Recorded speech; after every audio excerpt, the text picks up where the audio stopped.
The 32-bit difference was conceived from a smaller question: how much faster is a 64-bit program versus the same 32-bit counterpart? I ended up never bothering to answer the question myself, but I did shift the scope of subjects to the left a bit.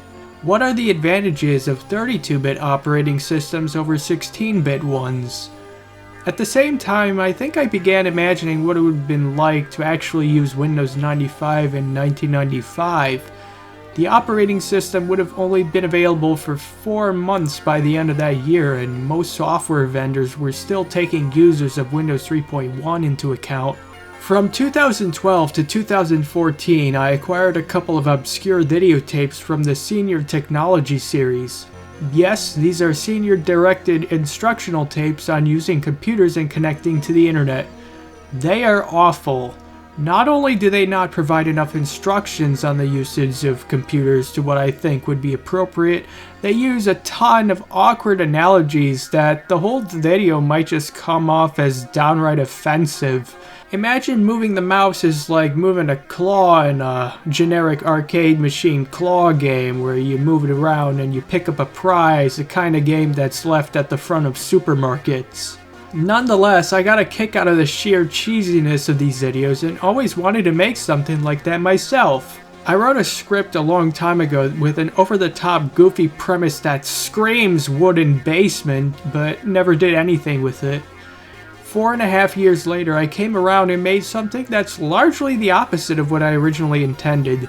Something that was mostly serious, but also not afraid to screw around wherever appropriate. The two videos are Surfing for Seniors, an introduction to the internet, and Basic Computer Skills, especially for seniors. I had them up on my channel before, but took them down because I didn't really want my channel to ride on re-uploaded videotapes that were going to be watched by people not having any interest in my original works. Currently, the latter is not available on YouTube from anyone, so maybe I ought to repost it on an alternate account. As this video already shows its age, I'm going to splice in some extra blobs of commentary to bring this special Razorback version more up to date. I've since uploaded my rips of these two tapes to Internet Archive, de-interlaced at their proper resolution. Before I got started with my new videotape, I made a vector drawing of a whale to print out from Windows for Workgroups 3.11. The video never actually showed this old operating system creating the print job, but it's a real testament to the quality and compatibility of some of these laser printers from 2003 and earlier. I didn't really have all that much experience with Windows 3.1 or its subsequent versions, and I still don't. I knew that Windows 95 was a huge deal beyond its user interface, and I had some vague idea of the limitations of its predecessors, but I didn't really know how they were so constrained, and to what extent. I had to look around for any explanations I could find on 16-bit limitations, bus width, multitasking capabilities, memory addressing, and whatever else was out there. For a project being made entirely by me without any prior context of the workings of such microarchitectures, this was incredibly difficult to digest.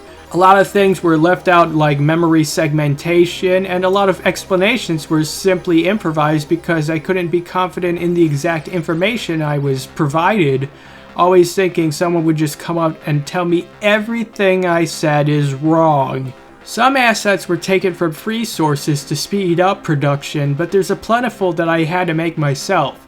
The calculator graphic was 100% original, a bunch of labeled squares were obviously custom, and a few camera recordings were either made specifically for the video or coming from earlier unedited ideas that were reused for it. Talk about low budget too. I didn't have any green or blue screen handy to easily key out the background around various objects that I wanted to take pictures of for the intro, so I ended up using blue and green hoodies as seen in the Spiritually Connected promo from the year before. Originally I used a ready-made background, but it got a Content ID claim from someone else using the very same royalty-free asset. This was incredibly insulting and forced me to take down the original upload and have it sitting in limbo for at least a year. Eventually I made a 1998 reissue with an animated background I put together myself. While not explicitly so, I very much had vaporwave stereotypes in mind when I designed the aesthetic of this video. Or am I supposed to spell the word aesthetic out? I hated that this, among many other memes, were so overused, and by fuck, 2016 was a host of a plethora of obnoxious memes. Still, I figured a little bit of meme pandering might possibly work. You know, just a bunch of cyan and magenta shit plastered all over the screen like a color graphics adapter from IBM. The alternate and simultaneous multitasking analogies may draw some criticism because the CPU is never really performing truly simultaneous multitasking unless there are 2 or more CPUs installed or a CPU has multiple cores. Operating systems just rapidly switch between different tasks, determining how much time one program should have over another. This gives the illusion that many things are being done at once because it keeps switching back and forth between certain programs so rapidly. Shortly before I started editing or even writing the script, I began recording the majority of the screen captures on the 3rd and 4th of December after some considerable planning from days prior. The Gateway 2000 P5133 previously used in Bass User Computer was the closest thing I had to a usable computer appropriate for 1995, as I think the Dallas real-time clock in my PCI 486 motherboard may have died at that time. The whole time it sat right next to a case that stored my Core 2 quad motherboard during production, and I would move the connection between the 2 computers to load or save an image of the hard disk to switch between operating systems quickly whenever necessary, preserving the same configuration from before. In the midst of all of this, a Molex power connector got such a tight grip on the hard drive that pulling it out yanked out a pin from the original hard drive. It didn't help that the Gateway was so picky with hard drives, so I was forced to settle on a Western Digital Caviar 540 megabyte hard drive. I believe that's what the capacity is. It wouldn't be until Big Eye that I would get around to fixing the hard drive's power connector. I had plans to record benchmarks between Windows for Workgroups 3.11, Windows NT 3.51, and Windows 95 using Winstone and WinBench 96, but those were scrapped because, as with many other benchmark programs, they seem to refuse to work on too great a variety of operating systems and have a tendency to fail either way. So raw numbers were off the table, and I had to just explain as best as I could how 32-bit operating systems could be advantageous over 16-bit ones. I suppose I could have measured in seconds how long it takes to apply a filter in Photoshop 3 or something, but that ended up being a thing for the Arowana benchmarks instead. One of my biggest concerns with choosing software was knowing for sure it was made in 1995 or earlier. Since I wanted to be able to show off Win32 and my video was to take place in 1995, my options were very limited. You may have noticed that I set the date on the computer to December 5th, 1995. I chose December not simply because it was December when I was recording, but also that I needed a very safe margin to prevent nitpicks, because it could be January 1995, but that would mean you can't use a program that hadn't released until September 1995. I found a website containing a number of very old module trackers, one which was a freeware Win32 program. It worked in Windows NT 3.51 just fine, but the fact that it printed out a copyright of 1996 meant I couldn't use it. I suppose Mod for Win could have worked just as well, if not better than Scream Tracker for multitasking, but demonstrating multitasking across multiple DOS windows was also a desired thing, so there's that. Running multiple DOS programs at once isn't really something Windows was ever good at. Sure, you could have them all docked in the taskbar without issue if they're sitting idly by, but DOS programs were most often designed under the assumption that you'd only be running one program at a time, so they didn't bother yielding CPU time. Under Windows 95, some can if halt states are implemented. When in the foreground, these programs won't eat up so many cycles that could be used by other programs, but it's still not as great as what IBM's OS/2 was capable of. When I was recording the demos, I had another 200 MHz Pentium computer running next to the gateway, and this was used to display notes on what I was supposed to do next. It seems I may have not saved the notes, but given I had to do so many tasks in each part in one take, having a digital note card handy really helped me run through everything without having my mind stall as much as a background DOS window. Really, any kind of computer is helpful if you want to have a screen displaying some text you need to refer to on the spot. I had flattered the idea of getting a professional to do the narration for this video to pile onto a joke, but of course it was infinitely more practical to narrate the video myself. I tried to make an impression of Kevin Hogan, who narrated the Senior Technology Series videos. He's a broadcaster from Connecticut that's supposedly held in high regard. He's been working for Channel 3 Eyewitness News for a long time. Putting a video to tape required a lot of time. In the case of a 35-minute video, it would take at least 70. There are several ways to go about printing a video to a VHS tape, but what I used is a Canopus 8DVC110. This little box takes composite video and audio as well as S-video and uses a FireWire interface to connect to your computer. Many other USB-based capture devices can already do this, but the crowning attribute of this thing is that it can also output composite and S-video. Normally this is used for zero lag gameplay capture, but the output works independently of the input. So you can feed a stream from a sequence in Final Cut or Premiere Pro directly to a VCR, as long as the program supports FireWire at all. If neither new version works for you, maybe Kino will, I don't know. People saying FireWire is dead don't know what they're talking about. Too bad these things are unbelievably overpriced on eBay. Since I was playing back from a sequence, what I had to do beforehand was export the entire source to a lossless AVI in a format that would work with an NTSC sequence without needing preview files. Even with a fast CPU, this added yet more time to pushing out each revision. The time penalties were very real, as there was a scene which ended up being deleted. One might assume 32-bit data width automatically makes calculations much faster, but this is not necessarily the case, as more bits need to fill the data bus in synchronization. In fact, 32-bit CPUs can technically be slower than 16-bit CPUs depending on how they're designed, but as you may guess, this wouldn't make sense for practical use today. Other technology in Intel's 32-bit CPUs like the 486 and Pentium are ultimately responsible for making them much faster than their 16-bit CPUs of the past. The 32-bit difference was made at a time when my channel was really starting to take off on a couple of videos.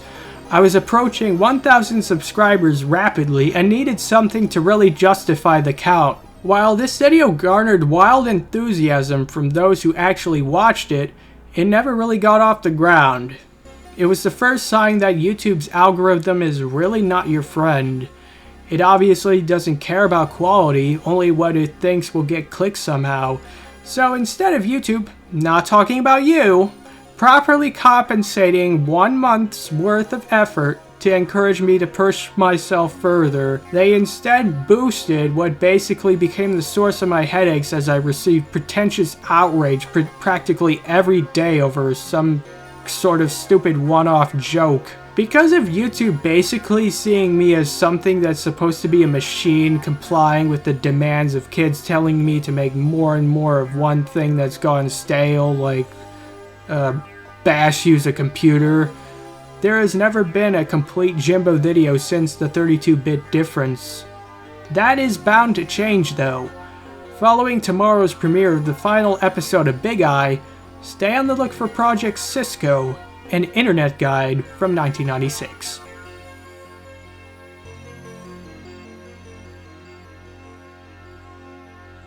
Quite as expected, Project Cisco never did take off. I guess it's not unusual for me. There's lots of things I'll pitch to myself and a few others which never really get past the conceptual phase.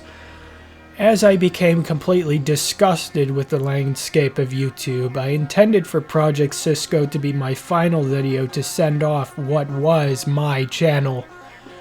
That was replaced with a different project, codenamed Sunfish. Technically it was smaller than Cisco, but it was by no means small. The chaotic structure of that video perhaps reflects the second half of 2021 for me, as when I started working on that video in September, I was already in the middle of trying to perfect another major video. So having two major videos taking up so much time and effort in the pipeline was awful, especially when I was trying to meet certain deadlines. Those are well behind me now. I kept my word and abandoned my channel after that project. 6 months later, I created my own video browser on my website, and that reinvigorated my interest in recording crazy computer shit.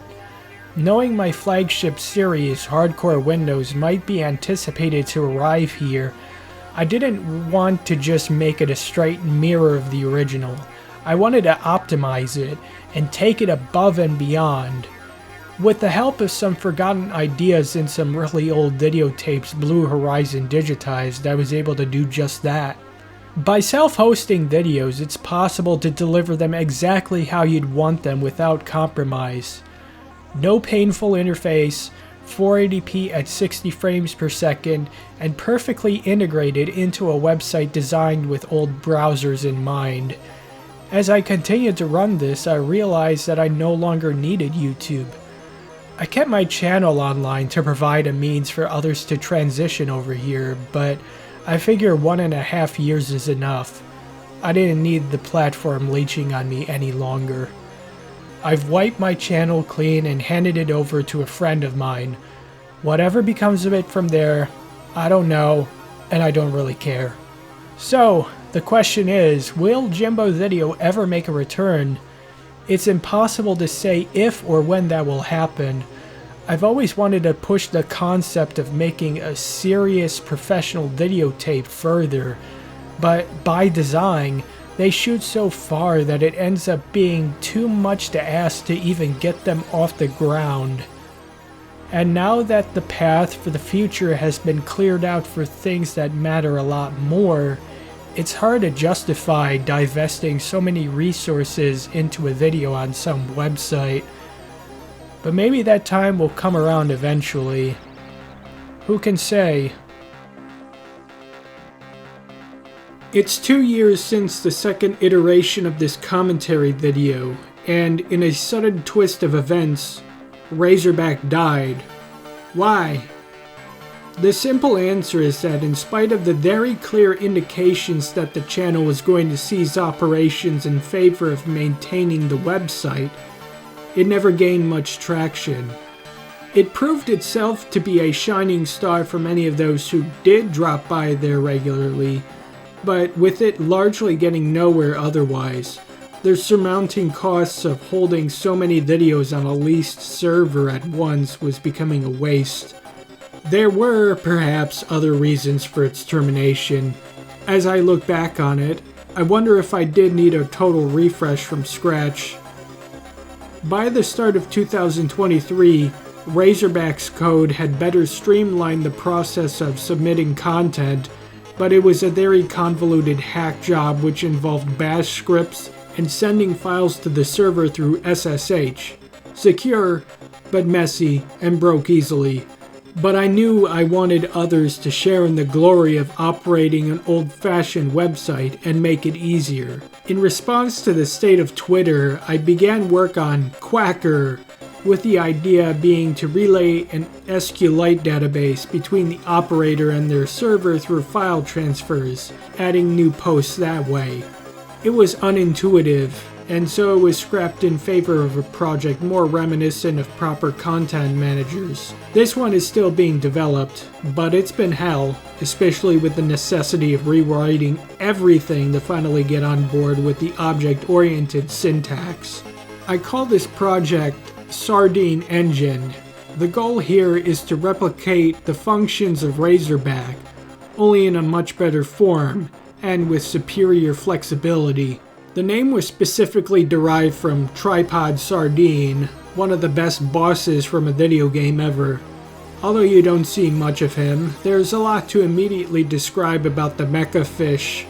Crafty, nimble, tough to beat, and the bringer of punishment. I feel that's how I would want to describe this backend I'm developing, as I always intended for it to be an answer to escape from social media. Coincidentally, Tripod Sardine happens to appear in the best game of all time, with the best soundtrack of all time. I think G. Darius gave a lot more inspiration for some of my videos than it would seem. But with Sardine Engine's completion nowhere in sight, where does that leave us at? A new official Kuji channel completely betraying the principles Razorback stood for?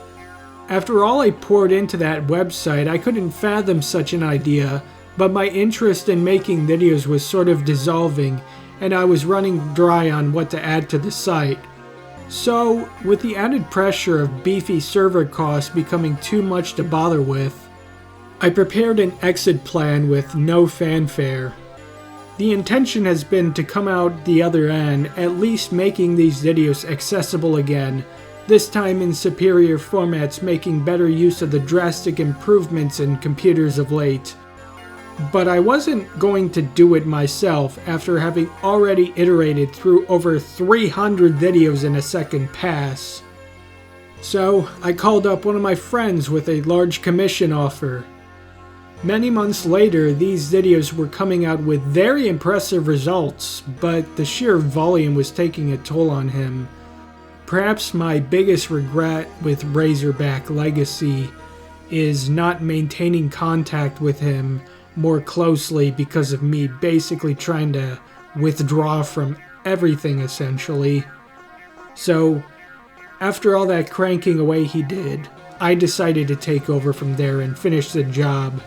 Razorback Legacy is the worst project I've ever conceived, but I think now that these videos have been future-proofed, I don't see any reason why the specter of 300 videos should have to strike me a fourth time. It's hard to anticipate the future in its entirety, but one thing's for sure, we'll always find a way to make things work, no matter what.